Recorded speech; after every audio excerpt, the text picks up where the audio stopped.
When I say, who's the master? You say, no. What's up, everybody? Showing off the King here, and I'm here to bring you my review for the return of Power Rangers Megaforce, titled Episode 10, I believe, entitled Man and Machine. This episode was pretty good. It was a good comeback for the Power Rangers series. It's been on hiatus since I believe about April, so it's been on fire. This is the 25th season, so we've been waiting to get this show back, and like I said, it delivers. It delivers. We get to see more out of Robo Knight. I think he was introduced about maybe 3 episodes ago, and we get to see a little bit more about his abilities and what he's capable of. And basically, the title of this this episode being titled Man and Machine, kind of tends to rotate around the fact that the Rangers themselves have to depend on Robo Knight to also want to help the city versus just trying to destroy the monster. So, the monster of the week, as I like to call it, was a snail-type beast that could steal shadows, which I thought was kind of funny because the insects, they are talking up this monster, talking about how strong he is and how he could easily take out the Rangers, and his main ability, which is the shadow steal, could only be used in the daytime or when they're not in the shadows. So I'm like, technically your ability is not that strong, just saying. But he works with it, and of course, they have the obligatory first battle where the Rangers lose, and then they have the second battle where the Rangers learn from their last fight and they end up winning. Robo Knight also learns a lesson this episode where he learns teamwork is the way to go. I mean, I thought it was a little cliche. Robo Knight walked around and decided to say that, he didn't need anyone's help and that he was so strong that he could do it all himself. In this episode, he learned that he could not. Now, what I found was weird was that he spent so much time talking about defeating the monster, he never actually did. It was like the first encounter, he was like, "Stand back, I'll take care of this," and he didn't actually do anything, and the monster got away. And then the second time when the monster showed up, literally, he kept talking about, "I'll take care of it, I'll take care of it." And after a couple of times, I was like, well, shit, just go ahead and take care of it then. You keep talking about it, then go do it. He didn't do it, though. But, in the end, the Rangers ended up defeating him. Well, I shouldn't say the Rangers. The Rangers became a decoy, and Robo Knight stepped in and defeated the monster. Then we had the obligatory make my monster grow moment, and he became the big moment. And that's where the episode kind of turned around from the typical Ranger fare. We got introduced to Robo Knight's robot form using the other pieces of the Ranger equipments, the dolphin, the shark, and the land animals, and he combined to form his own Ranger. And what ended up happening is the Ranger, they put on their regular Gosei Megazord, and they actually teamed up together to fight the beast. Now, that not working together, they ended up getting separated and having to go back again to combine into, don't quote me on this, but I believe the new Megazord combination they used this episode was the Great Gosei Megazord, which essentially was just like a huge combination of all the other Zords plus the Robo Knight, who acts as the head, and he's also in the background once they all enter the actual Zord.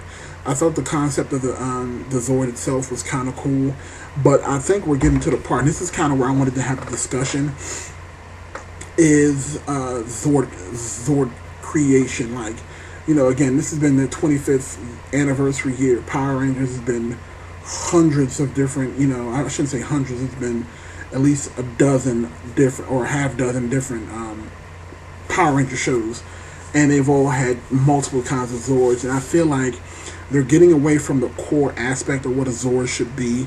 I feel like the Zord concept of itself is staying the same, but then instead of actually acquiring, like, prime example, in the original Mighty Morphin Power Rangers series, we had the Megazord and we had later on the Dragon Zord. And when the Dragon Zord combined, it basically took out the the Tyrannosaurus Rex, and then the Dragon Zord combined with the other Zords to create the new version of the Zord. I feel like in this series, what they do is they basically take the heads of all the other Zords, they just stick them on like little pieces, and they just shoot a beam out. There's not a lot of creativity there. It's not like a great transformation. It's basically just a bunch of add-ons. Like, I'm going to put this spark plug here, I'm going to put this extra battery here, and then this is going to be the toes, and then we're going to shoot a big beam at you. It's ridiculous in my opinion. It's ridiculous. I really want them to get a little bit more creative with the transformations and kind of do like a transformer thing where if you're going to combine together to create something cool, make it look cool, and don't make it look like it literally can tip over at any moment, because that's what the Zord looks like. Like, honestly, if this was like a real battle, all they would have to do is be able to get a monster that's quicker than the Rangers, because literally that thing is so huge, there's no way it can maneuver as fast as anything that's a little bit faster. But this Megazord again was huge. It had the combination, it had the head pieces, and it had this like huge lance, and the lance had interchangeable tops. Again, it can switch with it had like the little beetle pincer, and then it switched to another one that had like a torpedo into it, and of course you had the obligatory cards, and they ended up defeating the monster. Overall, out of a 5, I'm going to give this episode a solid 3. It was a solid episode. I had no real complaints other than the acting is normal. That's another thing about the show it's kind of funny. The acting is just so ridiculous. Like, there was a hot dog vendor, and they when you steal your shadow, you basically freeze in place.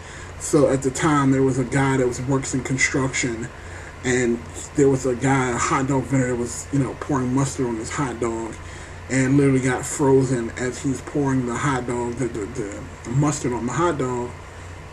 And when they ended up getting unfrozen, he was like, "Hey, I know I said extra mustard, but golly gee, that's a lot." I mean, it's like they're not even trying. It's like, it's almost like the director told them, be as cheesy as possible. And I always like to think that kids are smarter than that, and that they get humor, and they deserve real humor, and you don't have to go lower yourself down to that level to do something creative and smart and funny. But what am I saying? I'm an adult, so what do I know, right? But anyway, like I said, the episode gets a 3 out of 5 for me. I'm really looking forward to the later episodes, because I believe the episode 11 is titled Ultra Power, and as you can see from the clips that they've been showing, we're gonna probably get the mega armor that they end up getting. So that'll be really interesting to see coming up soon. But I want to know what you guys think. Let me know. What I want to know is, what do you guys think about the new Megazord transformation? Do you agree with me that the transformations need to be more creative instead of like a stick and stay situation where, like, oh, we'll take the dolphin head and put it on the shoulders, and then on the toes, and then on the hands, and then that's all we have to really do is to do that, and then everything else is finished. Let me know what your and also let me know in the comment section below about what was your favorite Megazord from the actual series. Show Up the King, the one and only, and you guys have a fantastic day.